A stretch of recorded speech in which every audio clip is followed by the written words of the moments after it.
प्रणाम महाराज। हाँ, मेरा प्रश्न जो है मुझे पता नहीं मैं आपके सामने ठीक रूप से व्यक्त कर पाऊंगा कि नहीं। महाराज, हमने घर का त्याग किया है, बहुत सारी चीजें पीछे छोड़ के आगे आए हैं। सिर्फ 2 वक्त की रोटी बिना मेहनत के मिल जाए इसके लिए नहीं किया। हम जो साधना कर रहे हैं, जो साधन मार्ग में चल रहे हैं एक साधक के रूप में, कभी कभी ऐसी परिस्थिति आती है कि समझ में नहीं आता है कि क्या ढोंग चल रहा है जीवन में, या फिर यही साधक की स्थिति होती है। उसमें थर्मामीटर लगा के देखना चाहिए।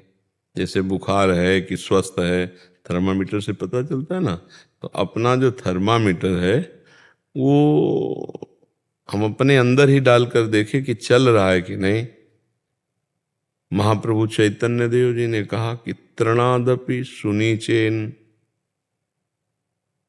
अपने में कहीं अहंकार तो नहीं जागृत हो रहा, मैं सबसे अपने को नीच समझ रहा हूं कि नहीं समझ रहा हूं।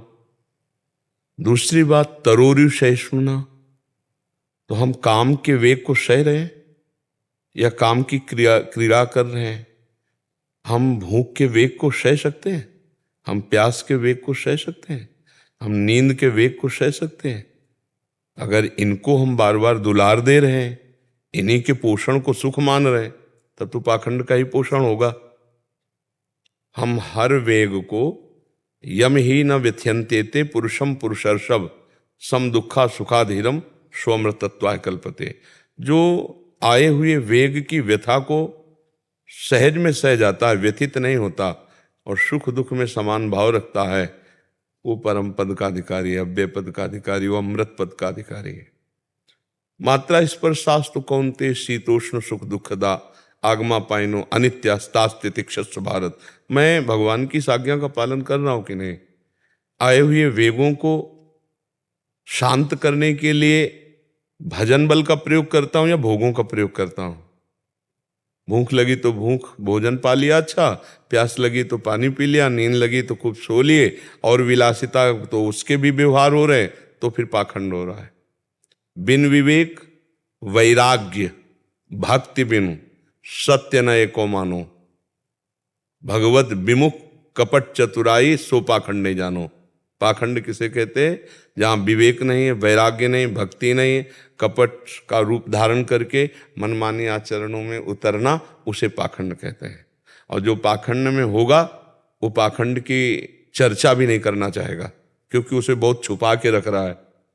और जो पाखंड में नहीं है वही पाखंड की चर्चा करना चाहेगा, वो जानना चाहेगा कि रोग किसे कहते हैं, क्योंकि वो रोग से बचना चाहता है।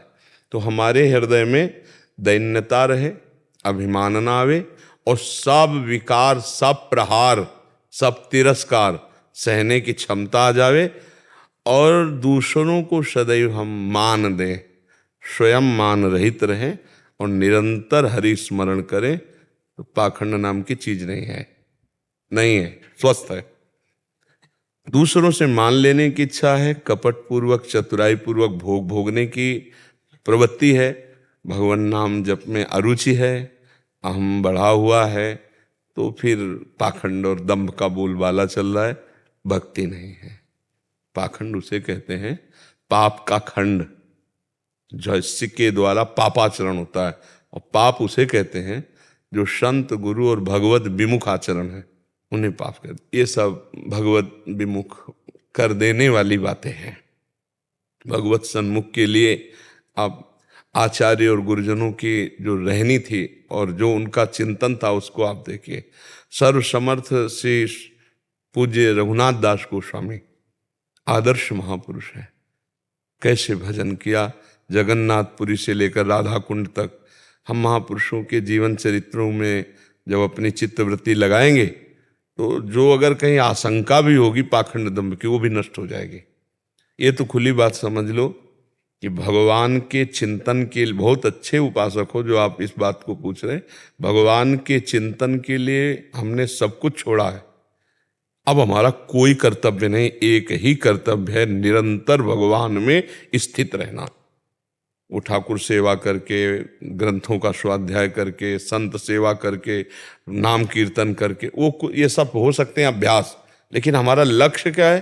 निरंतर कृष्णाकार वृत्ति, मुरारी पादार्पित चित्त वृत्ति।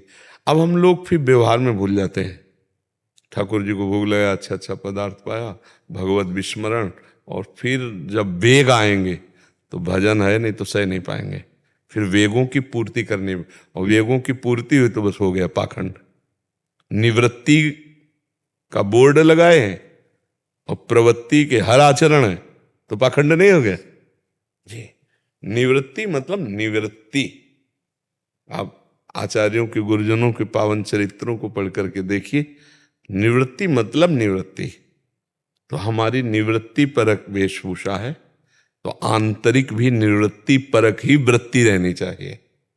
हाँ, रोज सुस्वादिष्ट भगवत अर्पित भोजन भी नहीं पाना है, इसीलिए मधुकरी वृत्ति लिखी गई है। कभी वो मिल गया स्वादिष्ट तो कभी रूखा सूखा, और कभी कभी नहीं भी मिला तो 24 घंटे कुछ नहीं पाया। तो हमारा अभ्यास तो पुष्ट हो रहा है कि हम दुख में भी भजन कर सकते हैं। जैसे भूख से व्याकुल हैं, 2 दिन हो गए, 3 दिन हो गए, और हमारा बराबर भजन चल रहा, तो हमारा अभ्यास बहुत पुष्ट हो रहा है। कभी छक के भोजन, कभी भूखे रह करके, कभी थोड़ा पा करके, कभी बहुत सुविधाजनक स्थान पे बैठ के, कभी एकांत निर्जन असुविधाजनक स्थान पे। तो उससे क्या हुआ, भजन हमारा अभ्यास हर जगह पुष्ट हो गया। तो भजन, और भजन ही सार है, हर समय चित्तवृत्ति में श्री कृष्ण बसे रहे, यही निवृत्ति है। अगर इस श्री कृष्ण को भूले तो फिर वो हमारी प्रवृत्ति ले डूबेगी कहीं ना कहीं। श्री कृष्ण भजन छूटा तो प्रवृत्ति ले डालेगी, पक्का ले डालेगी, कहीं फंसा देगी। और फंसने में तो अच्छा लगता है, लेकिन फंसने के बाद जो फांसी लगती है वो अंदर से जलेगा, क्योंकि आप निवृत्ति परक हो। या हाय हाय मच जाएगा, और वो फांसी आपको छोड़ेगी नहीं।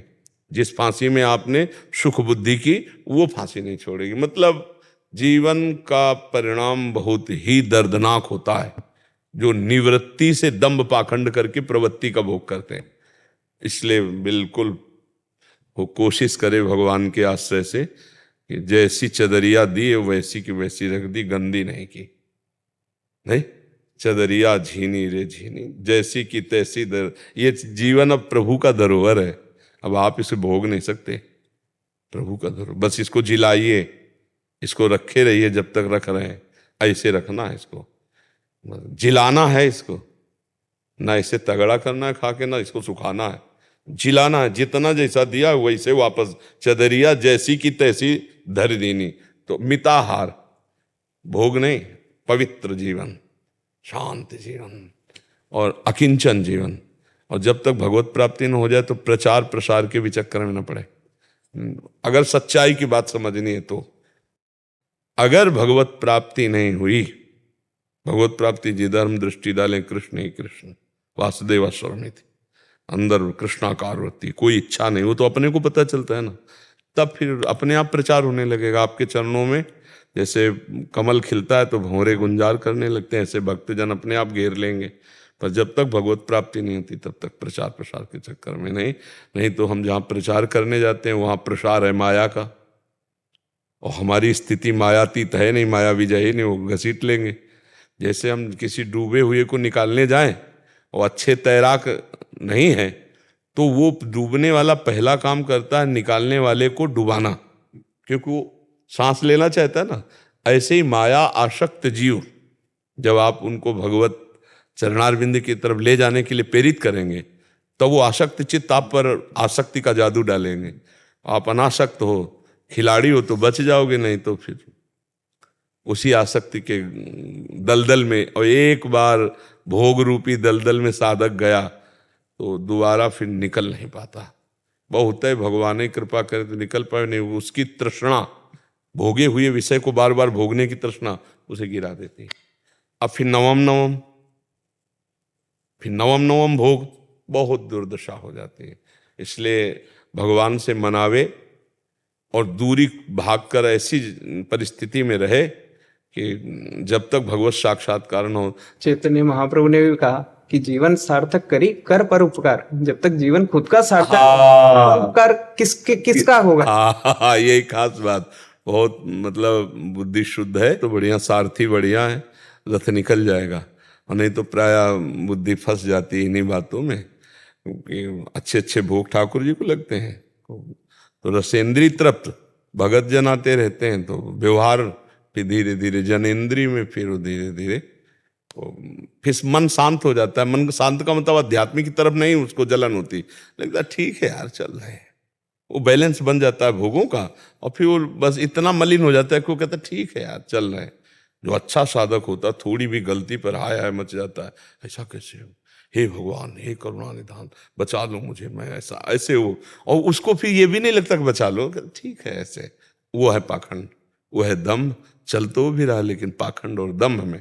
और जो प्योर शुद्ध भगवत मार्ग है वो है बिन विवेक वैराग्य भक्ति बिन सत्य नये को मानो, भगवत विमुख कपट चतुराई सो पाखंड है जानो। अब तो मतलब भ्रमण का तो समय नहीं है, छोटी मोटी कहीं कुटिया ऐसी कोई व्यवस्था हो जाए जहाँ चुपचाप रहो और मांगो खाओ, या जैसे भी मिताहार करो और रात दिन भजन में लगे, बस यही निवृत्ति का लाभ है। पहले अपना काम कर ले।